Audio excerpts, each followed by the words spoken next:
तो प्यारे बच्चों, इस वीडियो में डिस्कस करेंगे डीओई की तरफ से प्रोवाइड किए गए मिशन मैथमेटिक्स क्लास 9th के लिए असेसमेंट वर्कशीट को, जो कि चैप्टर 7 ट्राइंगल्स से है, यानी कि त्रिभुज से है। इसका पार्ट 2 सॉल्व करेंगे इस वीडियो में।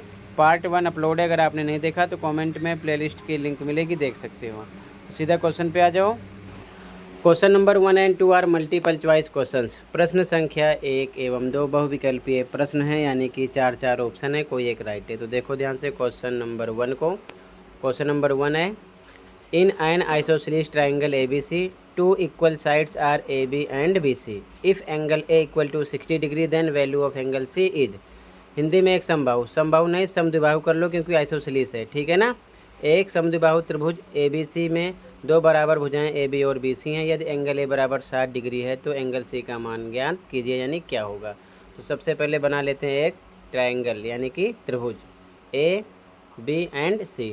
तो मान लेते हैं ये हो गया हमारा ए बी एंड सी। अब क्वेश्चन में दिया है A B equal B C है, ठीक है, यानी ए बी साइड जो है आपकी ये किसके इक्वल है, ए बी आपका इक्वल है बी सी के, ठीक है। अगर आप मान लो समबाहु समझते तो समबाहु में तीनों साइड इक्वल होती है, यानी यहाँ पर इक्विलेटरल होता है तो ए सी भी इक्वल होता है, लेकिन आइसोसेलेस है, समद्विबाहु समझ लो, ठीक है। और क्या दिया है, एंगल ए 60 डिग्री है।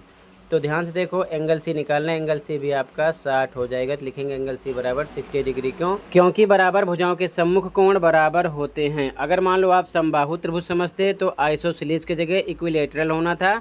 तो समबाहु त्रिभुज की सारी भुजाएं बराबर होती हैं और सभी कोण 60 डिग्री के होते हैं। तो वैसे भी आपका ऑप्शन ए राइट होता है 60। ओके, आगे देखो क्वेश्चन नंबर 2 कह रहा है कि in S S S congruency rule S represents S S S सर्वांग समता नियम में एस दर्शाता है। तो एस का मतलब होता है बच्चों साइड, और साइड का मतलब होता है भुजा, ठीक है।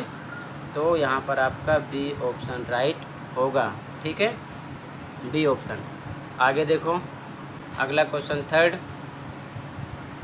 इन the figure given below triangle A B C and triangle D E F are congruent by which congruency rule.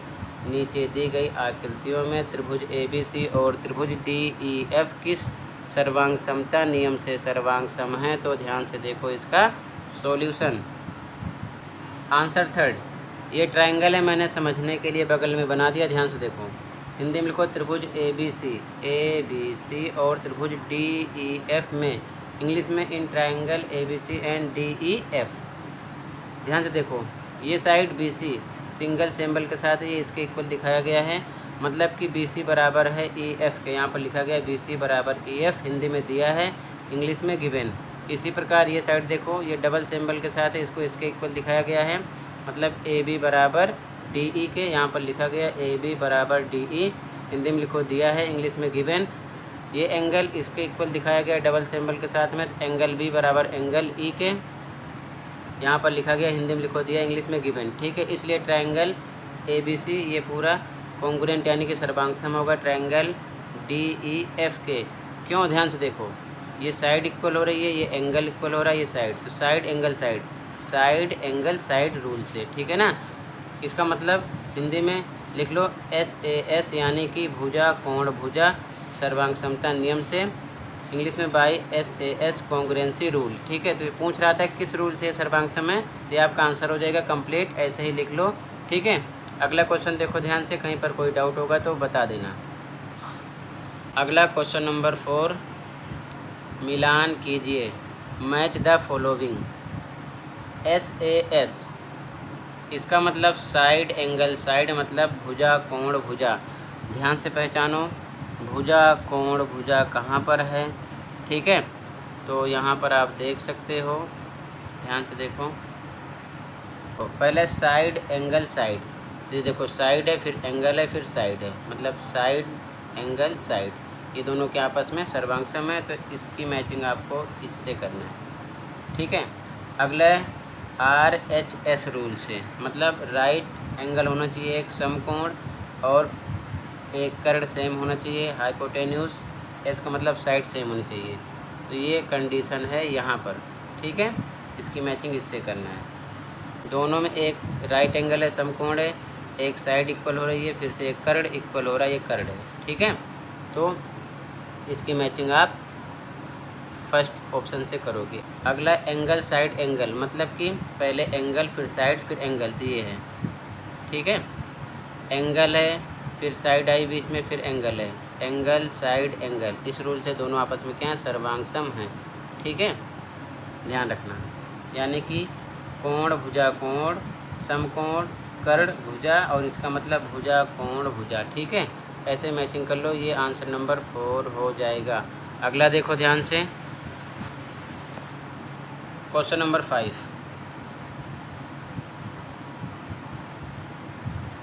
In quadrilateral ABCD AC equal to AD and AB bisects angle A, so that triangle ABC congruent triangle ABD.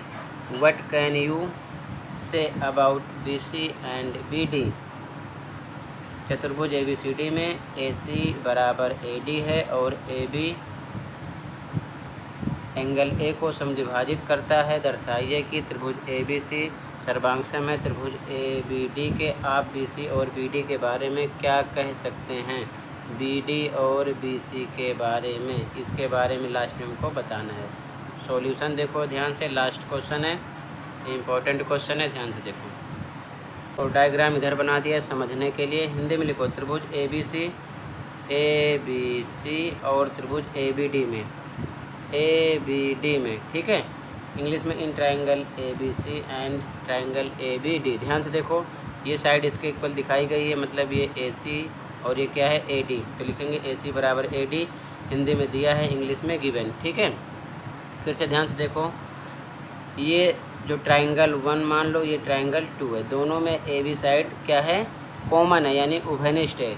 ये side दोनों में add हो रही है, तभी त्रिभुज complete हो रहे हैं। तो लिख सकते हैं AB बराबर AB, यानी AB बराबर AB, उभयनिष्ठ हिंदी में, इंग्लिश में कॉमन है। ठीक है, आगे देखो, ये एंगल इसके इक्वल दिखाया गया है, तो इसका नाम क्या है, BAC, ये वाला हो गया। चाहो तो CAB भी लिख सकते हो, और दूसरे का नाम है, ध्यान से देखो नीचे की तरफ, BAD।